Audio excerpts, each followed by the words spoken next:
नमस्कार। आप देख रहे हैं बिजनेस टुडे बाजार। मैं हूं हर्ष शर्मा। एक बार फिर मैं आपके सामने हाजिर हूं। तो आज हम जिस स्टॉक के बारे में बात करने जा रहे हैं वो डिफेंस स्टॉक है और सरकारी कंपनी है। और आप ये देखिए कि पिछले 6 महीने में ये जो स्टॉक है करीब करीब 70% भाग चुका है, निवेशकों को अच्छा रिटर्न दे चुका है।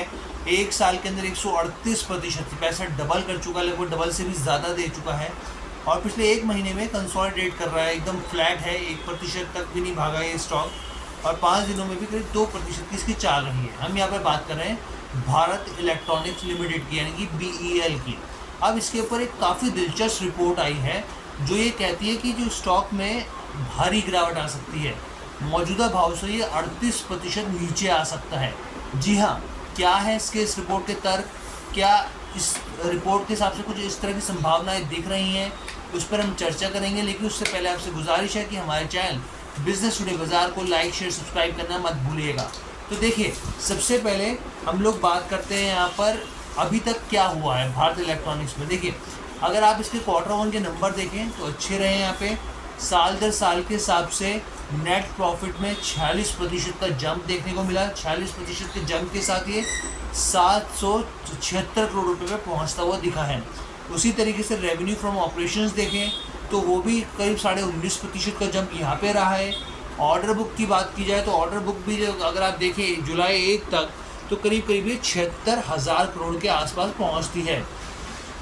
एबिटा की बात की जाए तो एबिटा भी करीब करीब 41% के आसपास रहता है यहाँ पर।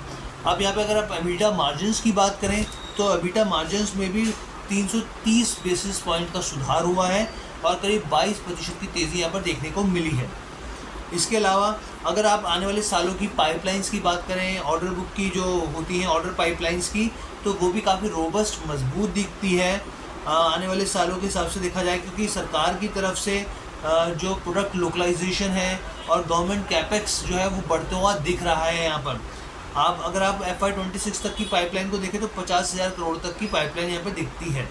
इसके अलावा डिफेंस एक्विजिशन काउंसिल, जिसको हम DAC कहते हैं, उसकी तरफ से भी 2 सिग्निफिकेंट प्रोक्योरमेंट के लिए यहाँ पर BEL को मंजूरी मिलती हुई दिखी थी। यहाँ पर इंडियन आर्मी और इंडियन कोस्ट गार्ड की तरफ से ये 2 एक तरह के प्रोजेक्ट्स हैं जिसको लेकर मंजूरी मिलती हुई दिखी थी।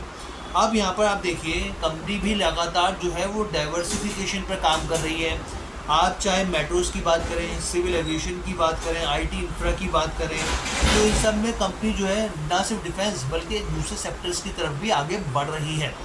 इसके अलावा स्ट्रॉन्ग बैलेंस शीट की स्थिति, जो कई और जो यहाँ पर आपने ब्रोकरेजेस की बात करें तो वो स्ट्रॉन्ग बैलेंस शीट मानते हैं, कैश फ्लो मजबूत मानते हैं, यहाँ पे रिटर्न रेशियो भी बेहतर मानते हैं और हेल्दी मार्जिन इंप्रूवमेंट भी यहाँ पे देखने को मिल रही है, जो कि दूसरी यहाँ पर ब्रोकरेजेस कहते हैं। लेकिन अब यहाँ पर जो खबर आई है वो कोटक इंस्टीट्यूशनल इक्विटीज़ की तरफ से आई है।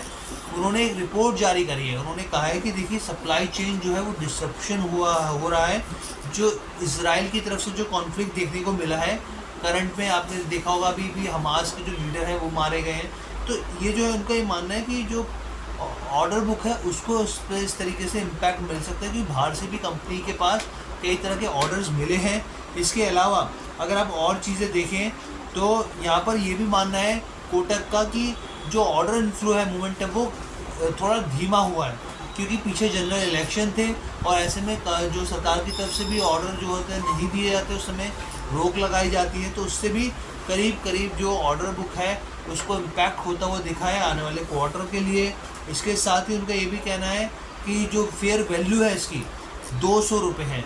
अभी उन्होंने जो टारगेट था पहले 170 रुपये दिया था, 170 रुपये से घटाकर 200 रुपये कर दिया है।